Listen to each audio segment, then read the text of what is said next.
Как бы вы оценили заявление? How would you rate the statement by Georgian Prime Minister Kobakidze that Georgia hopes to become a full member of the European Union by 2030, along with, as they say, Abkhazian and Ossetian brothers and sisters? Но я не буду Как оценивать цитировать. Да, я не буду I цитировать will not заявление quote the Ministries of Foreign Affairs of Abkhazia and South Ossetia. You're all already aware of their statements on this.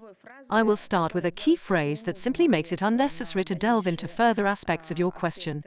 The fact is that there are no full members in the European Union.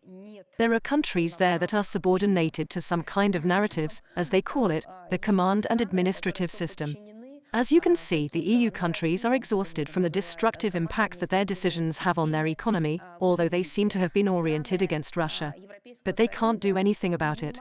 They continue to be forced to take anti-Russian measures, steps, actions, and so on. The second point is that they are killing their own economy. We have just talked about it in terms of energy resources, their decision to abandon Russian energy resources. Are they doing this out of their own interest? No, of course not. The initial interest in Russian resources was so great that the EU member states built the necessary infrastructure for them, and then were banned from doing so. What is this? Full membership.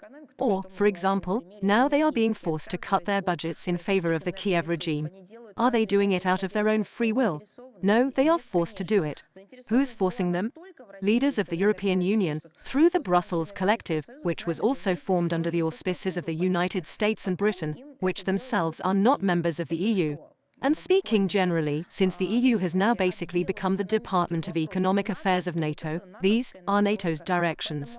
They are not full members, they do not have rights, and even more so full rights.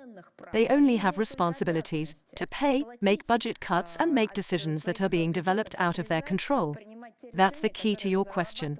This is not just rhetoric or polemic. ключевые в вашем вопросе. Они просто риторика или полемика.